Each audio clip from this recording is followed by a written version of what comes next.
Shalom, Bracha, Kadosh Baruch Hu, il vous protège, il vous donne la santé, la joie, Keneratson, Be'ezat Hashem. Aujourd'hui, je voudrais vous dire une chose. Étudier la Torah, c'est important. Parce que grâce à la Torah, on connaît comment notre programmation, notre programme, comment on est juif. Parce que c'est important. Être juif, il y a un programme. Et dans la Torah, il y a quoi? Il y a les lois. Voilà comment tu vis, voilà comment tu fais. Lorsque tu manges, tu fais ça. Lorsque tu veux faire ça, tu fais ça. Et c'est comme ça les tzadikim. Et selon comment on applique les lois de la Torah sur nous, c'est pas que les lire. Les lire, les connaître, c'est rien du tout. Mais il faut les faire. Il faut les appliquer. C'est important d'appliquer les mitzvot. Parce que c'est rien que tout le monde lit la Torah, mais il faut être le plus important, comme on dit Pekavot. Velo Midrash Haïka et la c'est pas le plus important de lire la Torah, mais il faut l'appliquer. Bien sûr, l'appliquer, c'est ça le plus important. Mes amis, tu vois une voiture, ah, elle est belle, elle est belle, mais tu peux pas l'avoir. Si tu as l'argent, eh ben profite, achète-la. Mes amis, il y a beaucoup de gens qui ont de l'argent, mais ils veulent pas dépenser. Ils veulent garder jusqu'à qu'ils vont mourir et ils vont laisser leurs enfants, ils n'ont même pas profité de la vie. Pourquoi? Le bon Dieu t'a donné, profite. Profite de ton argent tant que tu es vivant. Pourquoi? Va, prends des vacances, achète, éclate-toi. C'est pas peine de les brûler, mais au moins vivre. Moi, je connais des gens qui n'achètent rien. Et ils gardent pour leurs enfants. Et les enfants de la fin, ils vont s'éclater. Ils vont acheter les Porsche, ils vont acheter les Mercedes, ils vont tout acheter. Alors que les parents, ils sont privés de tout. À l'aise, pourquoi? Ben, Pauline, profite. Ben, il ne faut pas les brûler dans les casinos, il ne faut pas les brûler. Profite. Fais des mitzvot, fais la tzedaka, fais le hesed. Aide tes parents, aide ta famille, aide tes enfants, aide tes proches, aide les pauvres. Pourquoi pas? Mes amis, à quoi sert d'étudier la Torah et de connaître les lois et de ne pas les appliquer? Non, c'est pas bien. C'est pas bien. Il faut savoir une chose. La Torah, on ne peut pas la changer. Mais celui qui utilise la Torah, il fait le contraire, c'est qu'il la change. Il déforme la Torah. Il la défend parce qu'il connaît la vérité, il fait le contraire. Hachem, il veut que tu étudies la Torah et de vivre selon ce que la Torah te dit de faire. C'est pas la peine de lire une chose et tu fais autre chose. Il y a la Torah, il y a ma Torah. Ça marche pas. La Torah d'Hachem, c'est ma Torah. Mais c'est pas, il y a la Torah d'Hachem et il y a ma Torah à moi. Non. À toi, il n'y a pas de Torah. Tu veux pas expliquer ta Torah à toi comme tu veux. Non.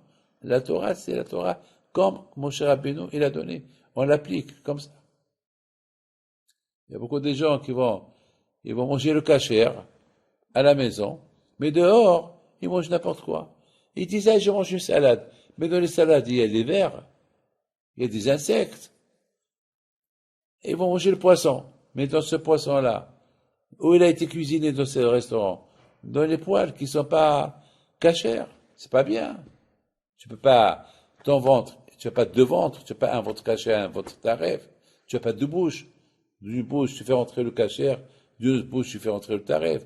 Comme il y a quelqu'un qui me dit hier, Rabbi David, je mets 2 tefilines, je mets Rashi, je mets Rabbi Notam, et je fais tous les mitzvot, mais le Shabbat, je suis nerveux, je fume une cigarette. Après la dafina, je suis obligé de fumer. Je lui dis, Al-Hamar, je lui dis, tu es fou. Je lui dis, comment tu fais ça? Comment tu fais ça? Mais tu te contredis. Ne mets pas une tefilin.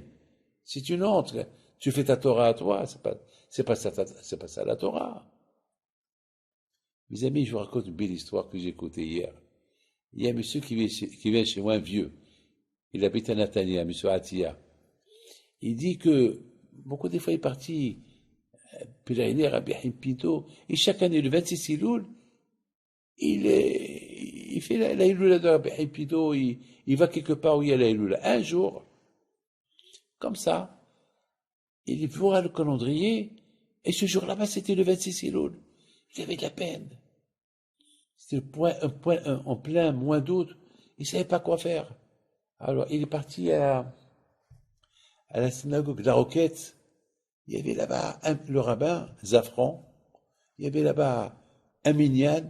Il leur a dit, aujourd'hui, c'est la Iloula de Rabbi Haïm Pido. On ne peut pas faire une petite séouda.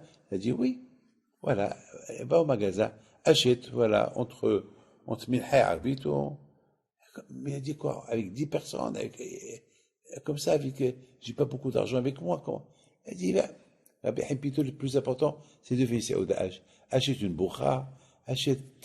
Il me s'arrêta, il me dit, il avait de la peine. Quoi?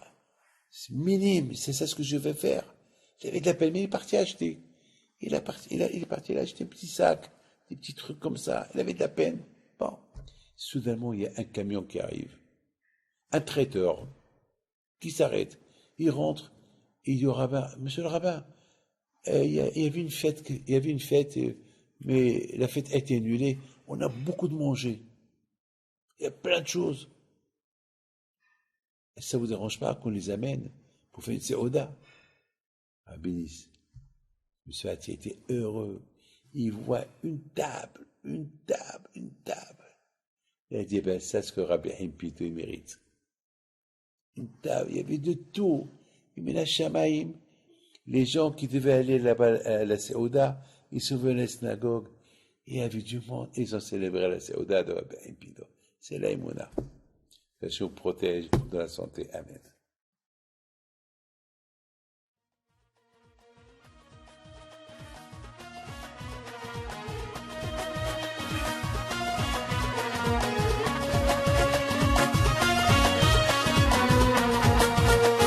نوضوا يا ناس غرتوا على ربيع حيم بنتو وقف لنا زي خو